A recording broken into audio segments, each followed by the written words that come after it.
Sanjay Jha, very serious charges leveled by Prime Minister Narendra Modi. India's lack of response to Pakistan during 26/11 actually emboldened terrorists is part one, weakened India part two, three, that it was influenced by foreign powers, pressure from foreign powers. The Prime Minister has based this accusation on the statement made by P. Chidambaram, former Union Home Minister, sir. How would you respond to that? Gaurav, good evening, and to the fellow panelists as well. Since you have played the Prime Minister's speech repeatedly, it's only fair that you give me time to quickly rebut what I feel is the usual rhetoric that happens in the election season. Number one, as you rightly mentioned, Mr. Chidambaram has already denied that the way his statements have been interpreted are completely wrong. But here is the truth, and I'll give you that in bullet points. Mr. Modi is still recovering from the mammoth embarrassment and the monumental failure of our national security and foreign policy following the Pahalgam massacre. And let's not forget Pulwama either. The whole, muscular charisma that he had created, that everything is safe under his regime, has been completely smashed to smithereens. Donald Trump, by the way, as you rightly mentioned, has called out the ceasefire that he brokered, to use an American financial term. And Mr. Modi has not been able to respond to him man to man or leader to leader. He's tried to kind of divert it, but there has been no categorical response. Point number three, what do? We play cricket with Pakistan. Nobody in India is actually debating this. And Gaurav, I think you should do that.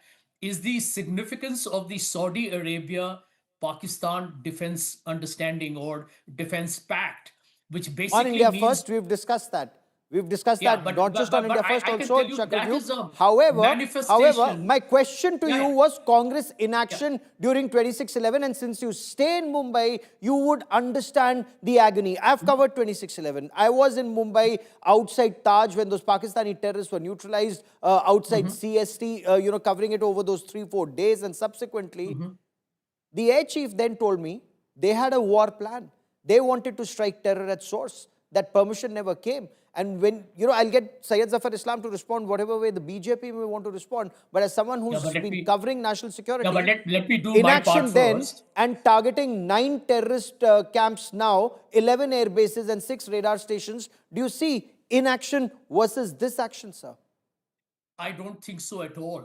In fact, I would recommend to you, and I'm sure you already have, is please read Mr. Shiv Shankar Menon's book. In fact, his whole book is on multiple foreign policy issues, and Memoirs, he's commented on decisions, that as how well. they're made inside. In fact, I have a question for you on that. Go on, sir. Please complete your point. Yeah, but let me finish my point. I think under Mr. Modi, today we have never been as vulnerable diplomatically or in national security as now. And I want to mention this very quickly. You have seen that the Pakistan Prime Minister and the General, or the Field Marshal, has been at the White House with Donald Trump. Saudi Arabia has a defense pact with Pakistan. Russia is supplying arms to Pakistan. We are friendless in our entire neighborhood. And Pakistan and China are on a serious military axis, which was demonstrated in Operation Sindoor. What has and you Mr. still Modi haven't done responded to my India? question of Congress He's inaction when the Congress was in power. All the failures that you allege of the BJP, I'll get Syed Zafar Islam to respond to that. But you still haven't answered. Air Chief went to Dr. Manmohan saying we should strike terror at source, and no response, sir. That was my question to you. But Syed Zafar Islam, I'll come back to you. Sir, I'll come back to you because you've had opportunities twice now. Syed Zafar Islam, explain the reason and timing of the PM's attack on the Congress. The Congress and, several analysts believe it's aimed at Bihar elections in mind, and the Prime Minister, according to Sanjay Jha, unable to recover from the barb that Trump brokered the ceasefire. Well, if anybody is thinking about Bihar election, then I must tell them that Bihar is an election where we are very confident of our victory. The people's blessing and support is for everyone to see. And Congress and RJD both are struggling in Bihar. So there is nothing to do with Bihar as far as the statement made by the Honorable Prime Minister in his speech. The moot point is that how many proofs we require. Indians know, every Indian know that it is the Congress which is responsible for this kind of a terror attack, and how they have not responded. So actually helped the terrorist camp and terrorist activities from across the border. They felt much safer that yes, they can do it and India will not respond. And this is something which is evident from the fact that the former Home Minister, Mr. Chidambaram, former Air Chief Marshal, has very candidly expressed that it is the Congress leadership in the government of the day decided not to respond. As the armed forces, they were absolutely ready. All the plan was in place, but they presented to the Prime Minister and the government, and they have said, no, we'll revert to you, and they never reverted. That only suggests how Congress dealt with the terrorism and how we are dealing with the terrorism. When the Prime Minister said today that we will go inside their territory and hit them, we have demonstrated it. We have done it not once, we have done it many more times. And that is something which is for everyone to see. It is nothing to do with election. It is how we view the national security and how to safeguard the interests of the citizen, how to safeguard our citizen, how to safeguard the interests of our country. Fair enough. Sushant Sareen, you know, your reading of India's inaction post 2611, I'd asked then Air Chief Marshal Fali Homi Major if it had emboldened Pakistan, and he said yes. You agree that India's inaction or coming under American pressure was seen as a sign of weakness? How would you see the Congress party today saying that Trump brokering that ceasefire is also a sign of India's weakness? Okay, Gaurav, let me just rebut one or two points which Sanjay Jha made. And you are asking him a question on the agony of Mumbai, and Sanjay, being a Mumbaiker, would understand it. Well, his erstwhile party was busy deflecting attention from the Mumbai attacks by finding an alibi for Lashkar-e-Taiba. Senior leaders like Digvijay Singh and others were talking about RSS ki sazish. So you know where these guys were coming from at that point of time. Sanjay talks about Russians giving weapons to Pakistanis. I would be very interested in being enlightened which weapons he's talking about. If he's talking the jet engines that are being given, those started during the Congress period.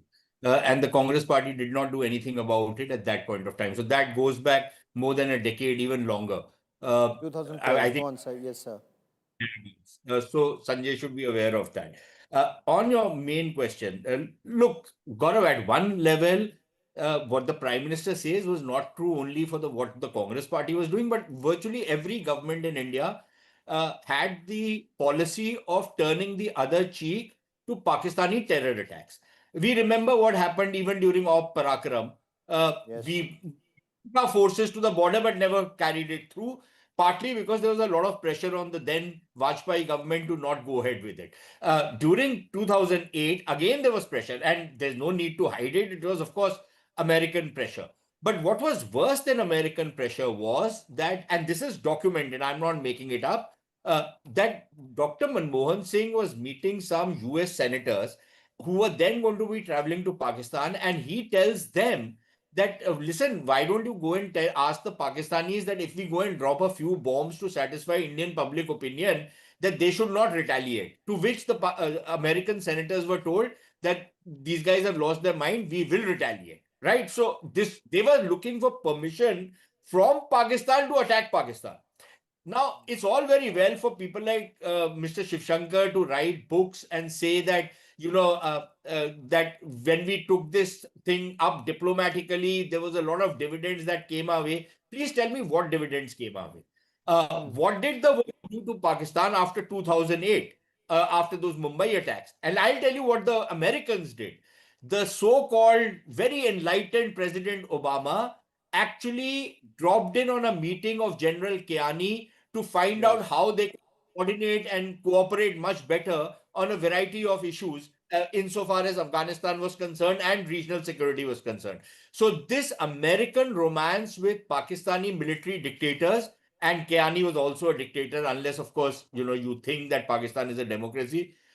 This goes back a very, very long way.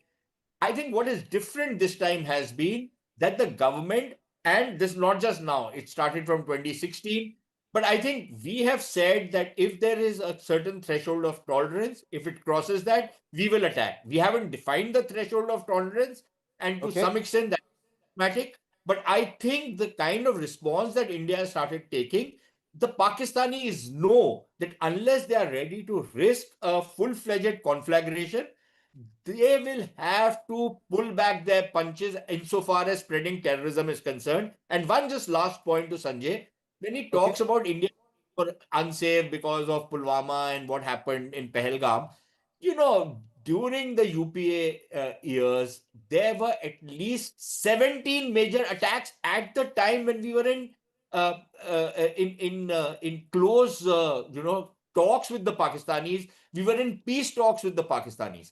There were at least 17 major attacks, which then culminated in the 26/11 attacks. And this includes the Mumbai train attacks. This Yes, includes the whole. 2006, 200 people killed. Nothing was done. Nothing. Zero. Zilch.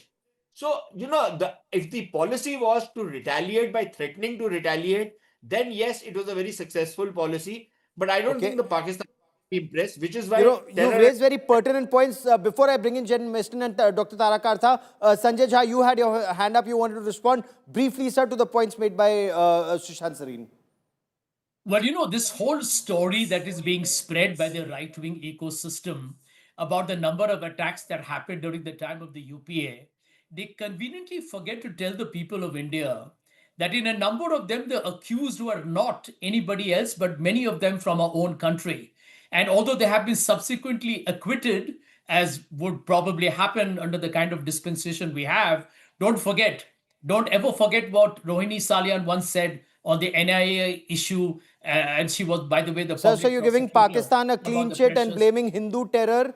No, But I'm Sanjay, just going to tell you. no, I'm just going to okay, tell you. Sushant Sareen. There is a very convenient explanation being given by Sushant, and we should be a Sir, lot more careful. you will go because I think we absolutely are having a viral in civilized Pakistan and debate sadly here. with my face on And it let me give you by a giving classic Pakistan a example. clean chit on radical Islamist terror. 26/11 was not RSS ki sazish. 26/11, that there's ample evidence. Ajmal Amir Kasab was a Pakistani terrorist caught alive, and thank God for that, or thank Tukaram Ombole for that, or God forbid that would have been blamed as Hindu terror. But Sushant Sareen, you wanted to come in. If it was left to people like Sanjay Jha and his ilk, whether they are left wing or whatever wing they are from, they would have even pinned the 26/11, and they were all set to pin it. If it was left to people like Digvijay Singh and other third raters who were, people like Mahesh Bhatt and others, all of these guys were hell bent on pinning it on RSS ki sazish, weren't they? So they would have pinned even 26/11 and would have given the great Maulana Hafiz Saeed Sahab, as Digvijay Singh used to refer to him, a clean chit. So if they were implicating certain people like Colonel Purohit and others in certain bomb attacks that took place, that was part of the pattern. It was part of a pattern that the Congress party was following. And you have Including that Samjhauta blast where Arif Kasmani Rohini UN Salian gave a records. written affidavit to the court. Sir, it's not Rohini Pope. Salian named It's the it's officer it's of not, the NIA. it has to No, have she named the documentary officer of the evidence NIA. backing it. It's not the She gave an gospel just affidavit because to the somebody is court. saying it. It has to Can't be ignore backed it, by Gaurav. evidence in a Can't court of ignore it. law. I have covered all these cases on ground. So excuse Can me you if I do ignore know Rohini ground realities Salian's on written these. affidavit I, given to the court? I even Can know you- of some people calling No, can you- Ishrat Jahan Bihar ki beti, but I'm not No, no, no. digressing. Gaurav, I'm I'm not asking you a digressing. question. Where very senior Can you intelligence ignore officers Rohini who've risked their Salian's lives written for our affidavit country, where they she were put names an behind officer bars, of the and NIA to India's the court? intelligence apparatus was compromised at the altar of vote bank politics. Sir, अभी मुंह मत खुलवाइए sir. Gaurav, you have not बहुत answered बहुत my damaging question. होगा India के लिए. Can The you kind of ignore stuff that was Rohini done. Salian's written affidavit Sir, given to the I will court also tell you what where she happened to named an Rajinder. NIA officer? Anyway, Yes that's or another no? debate.